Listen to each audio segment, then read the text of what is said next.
Alright, I am back again with another review. I know I've promised in the past I'm going to cover all the Nikon lenses, and I will, but not quite today. I've got something else to review. Today I have a light meter, kind of harkening back to the first video I made where I reviewed this light meter right here, the V201X out of China. This is another one that comes out of China. This is an unnamed light meter made by Artisans, and I got this one because I wanted an extra one to fit on my SP, and I like the fact that this one kind of matched. You could get it in black, which matches pretty well with the finish, and it has the knobs that kind of match with the overall style of the camera, and so far I'm liking it. When I got this one right here, what is this one called again? The V201X. It just came in a really basic box, and it had a little USB-C cable to charge it with, and that was all that was really in there. Nothing too impressive, but I got the job done, and for the price I wasn't really expecting a whole lot more.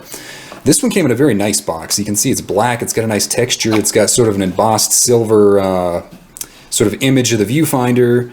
Not bad. You open it up and it's got a little bit of a foam lining in there. It's got a little screwdriver to kind of help you adjust things, and of course there's a big fold-out instruction manual. It's in English and Chinese, and there's a couple of QR codes I'll never scan.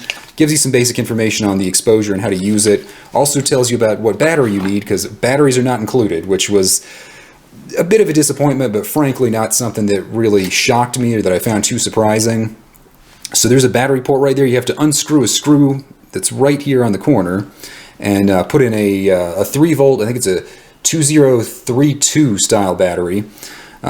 Pretty easy to find, reasonably affordable, about $3 or $4 a piece. Of course you have to buy them in a 2-pack, so it goes up to like $7 or $8, but not too hard to find or anything too absurd. So if you look at the actual meter itself, you have a little LED exposure indicator up here, very similar to the one you would have found in the Voigtlander. I think it's the VC 201 or the VC 200, VC2 maybe, I can't quite remember. But there was a Voigtlander meter that was made for a while that was very, very similar to this. I think it was a tad bit wider, but not quite as long. And it was very similar to this. It had the 2 knobs. It had almost an identical type of little exposure indicator there. It had a very similar front, a very similar button on the back, but I think it used different batteries. I think it used the more common, I can't remember what they're called, this LR44 batteries that are used on a lot of cameras. That's another meter I'd like to pick up someday, but I don't have one, and they're kind of hard to find. They've been discontinued for a while, so I picked up this one because I thought it was going to be a really good stand-in. So far, it seems pretty reasonable. You have a little knob right here where you can adjust the ISO, which isn't bad. It's very easy to use, but at the same time I will say that I'm afraid that's something that could get knocked around pretty easily in a camera bag. The wheel on the left, of course, controls your aperture. It's just kind of free-floating, and it shows aperture numbers from 1 to 22, and there's a little dot in between to give you sort of a half stop.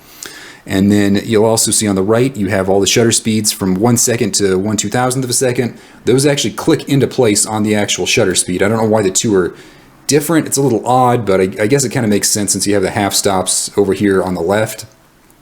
Of course, that's not one to focus in, but I think you can get a pretty good idea of how it works, even if you can't read the individual numbers. There you go, that's kind of it. You gotta keep it away from the lens.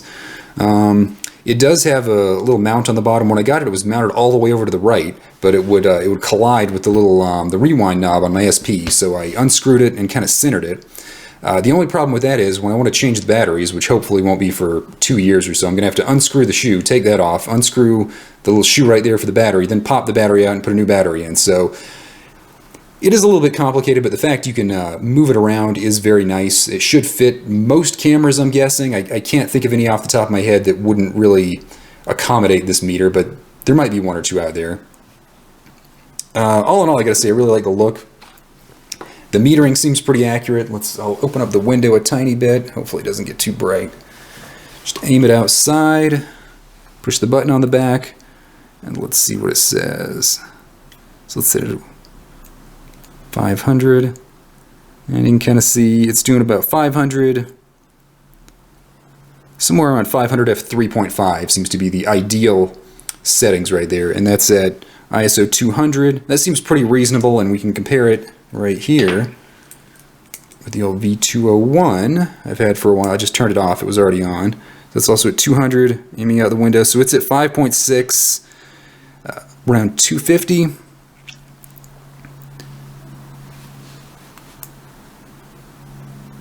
So let's see, maybe I'll I got to change the shutter speeds. I can't think of the calculations off the top of my head. So 500, there we go. Didn't change it. All right. So you're already seeing the advantage to this one right here. It's a lot easier to use these controls. That is one thing I know a lot of people really don't like about this meter, is that you have to control everything through this little tab on the side that slides back and forth, and it's also kind of a button. And normally it doesn't bother me, but right now when I'm kind of fiddling with all this stuff, it is pretty hard to do. So you do kind of see one disadvantage to this meter. But anyways, it's at 500 and it's shooting about f4, f4.5. So let's see, this one was 500 and it's, let's see, f4. Alright, so it's actually shooting around the same range now. If I 4.5 is probably a little too much, but around f4, looks like f4 is pretty ideal for it. And that one's kind of going f4.5, 3.5. So that's another big difference you're probably picking up on right now. So this meter right here, the new one, the TT Artisans one, you push the button, it meters, it doesn't change when you move it around. It just always stays the same. However, when you turn the knob, you can actively see the exposure compensator changes. The V201X, you aim it and turn it on, but then when you move it around, you'll notice that the aperture is changing right there. Some people really don't like this, apparently. I don't normally mind it, but you do have situations like this that are really finicky and fiddly, where it is kind of hard to get an exact metering, because every time you move it around, you see the numbers start changing. So which one do you go with? So I could see that kind of being a reason a lot of people would prefer this meter. I actually kind of like this because I think it gives you more of an ability to do sort of a scene metering rather than a really specific spot metering. And if you kind of move it around, you get a pretty good idea of the lighting over an entire range or area. It is a little bit harder to make the decision, but as a photographer, that's something you got to do every day. So I don't really mind this on that kind of behavior on this meter.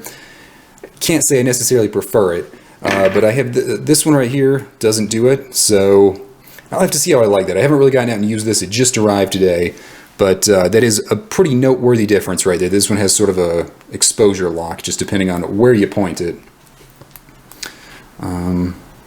I don't know. I'll have to take it out and test it to really make a good, solid decision on that one. But this meter right here, the much older Sekonic L2018 I've had for quite a long time, is more or less the same. You aim it, and it kind of locks in place. It's got this old needle. Let's see what it says. Set to 200. It's given me... Oops, that's... So its reading is about 500 f4, so pretty close to being in line with all the other ones. They're all slightly different.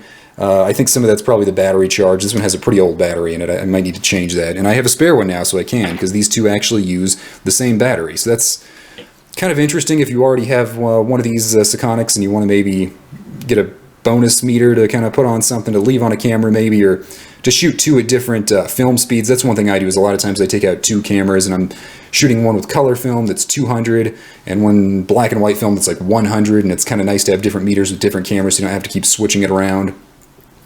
Another excuse of mine for buying this meter, even though I really didn't need it. But all in all, I got to say, I think the exposure seems relatively accurate. The build quality is very good. It's probably the best out of all these meters. It's solid metal, the top and bottom. It's got the movable shoe, which is nice. The Sekonic is plastic. It just always feels a little too plasticky, and like it just seems to be a bit too big in my mind. It has this little what do you call it? Direct received light bubble thing. I don't remember what that's called, but I actually really hate this, because every once in a while it gets knocked in front of the sensor and I don't see it, and then it starts giving me kind of bad readings, and I'm like, that's what happened after I took 10 bad photos there.